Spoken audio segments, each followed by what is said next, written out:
Well, hello everyone and welcome to another exciting episode of Industry Insight brought to you by REM Times. Here we get you a professional insight into the various facets of the built environment. Now, in the recent years, there have been many discussions around property service charges. Of course, now simply put, service charges in a property are the fees paid to maintain and upkeep the different amenities and facilities availed by the homeowners in the common areas of the property. However, over the years, there have been many misconceptions as well as a mental block that service charge can be a burden on them. Now today, our guest, Mr. HP Aengaar, the CEO of Provis, is going to help us kind of clear the air regarding service charge and at the same time help us understand and give us a much more clearer understanding as to how service charges needn't really be a burden on us. Thank you so much, Mr. Aengaar, for taking time out for us today. It's always lovely chatting with you. Thank you, Megha. Thank you for having me. It's always exciting to have a conversation. Likewise. Now, to come to today's topic, when we talk about service charge, I believe a very good way to start is to have a very solid service charge model. Now, I want to ask you, what are some of the key attributes one should keep in mind while creating their service charge model? So when it comes to service charges, as we've already talked about in multiple forums, and as you guys have described, service charge is more of an investment into a community than a cost burden. And I think residents and owners need to understand that within their respective communities. But it all starts with having transparency around what is the service charge and what goes into the service charge. And so a service charge cost model really encapsulates the various components that go into the service charge and how much they potentially cost. That's the basic definition. Now, how would you go about doing it? Well, look, a professional building manager starts with identifying the various components that go into a service charge. And this happens not after the community has been developed and handed over, but it starts at the design phase.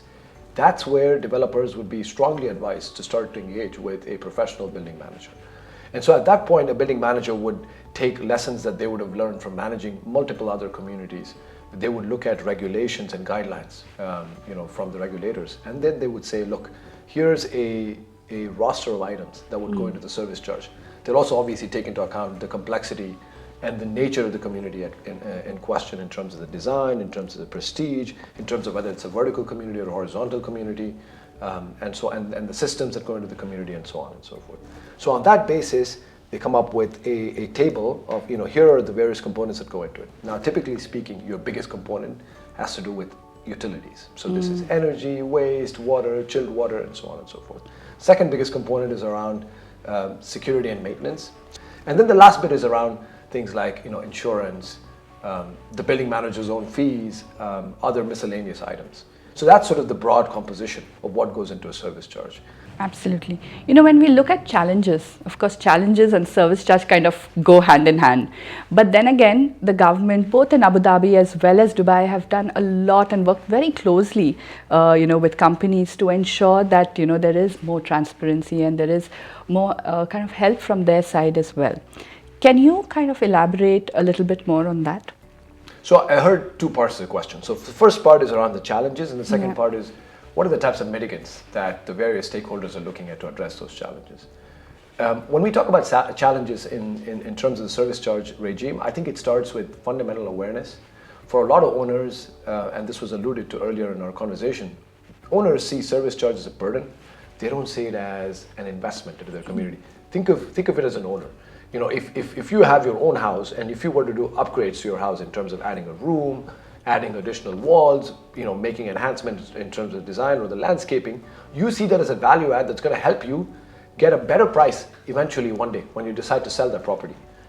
But then you as an owner sometimes don't think about what happens to the common area of the community you're part of. Yeah. That requires upkeep, that requires investments as well. And you know what? If that is done properly by a professional manager, the worth of the community goes up that much more recently. So a lot of owners should see service charges as a necessary investment that is going to enhance the property value. So I think buyer behavior and owner behavior needs some sort of education. So that's one challenge that I see and one mitigant that needs to be put in place. But beyond that, I think it's about transparency. So it starts with, we talked about the service charge cost model, owners knowing upfront what is it that they're signing up for in terms of service charge, transparently broken down, so they know this is what I'm paying and this is what I'm getting. And once that is done, then a major challenge around opacity, around this concern around profiteering goes away. Right. So that's the second big challenge. The last challenge that I'd see is in terms of owners feeling like, people don't have empathy when it comes to service. What do I mean by empathy here? Look, life happens. People might lose jobs. Economies take a downturn. And at these times, owners feel like, look, I'm not able to make my service charge payment, or I need a bit of time, or I need a payment plan, and nobody's listening to me.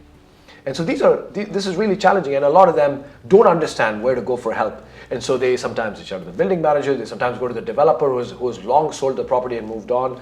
They go to the regulators, they go to other stakeholders in the market, or they just take to social media. But I think the important point here is, if they understand how processes are put in place by the regulators to provide recourse and relief in some of these situations, it would be so much more clear. Earlier we were talking about how, people kind of perceive service charge as a burden on them. And I know that Provis as a company has kind of had many initiatives that has kind of helped them reduce the service charge.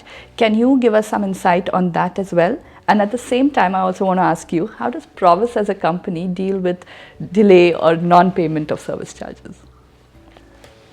I think it builds off of the previous question. So if I take a step back and think about we as an organization, as Provis, what have we done to alleviate the notion of service charge being a burden?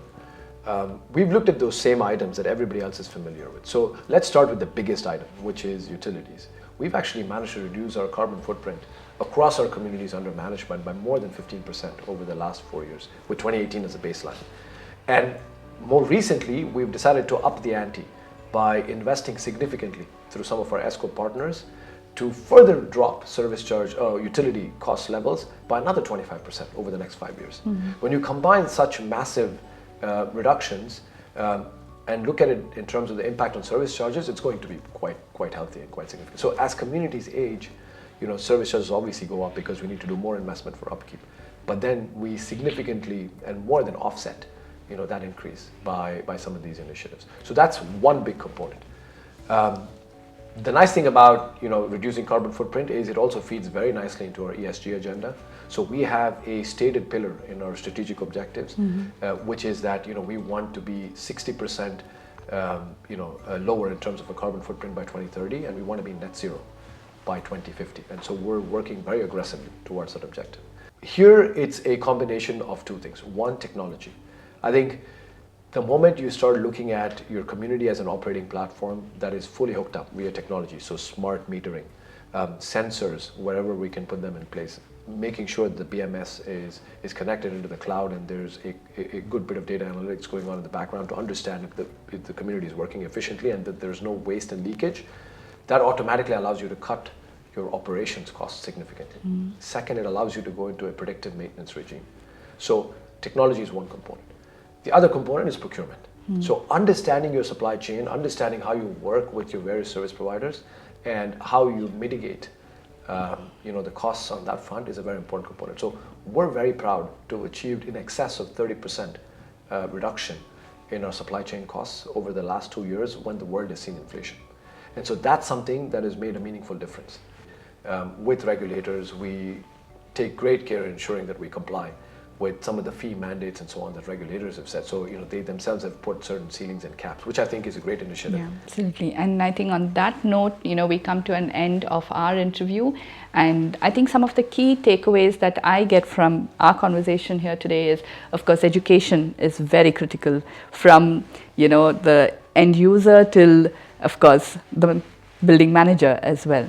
And another thing is, of course, having the right kind of market research, having a right kind of benchmarks in place, and complying that with the government requirements can give you a very good service charge model also. And ultimately, I think the best takeaway that we have from this interview is, of course, getting the right kind of initiatives and technology put in place will also give you the way forward. Absolutely. Couldn't agree more. I think it's a very fair summary of our conversation. Yeah. It was great talking to you, Megha, as always. Thank you so much. Well, if you have any questions on or even suggestions, do leave it in the comment section below. And don't forget to like, share and subscribe to our YouTube channel. Until next time, this is it from REM Times.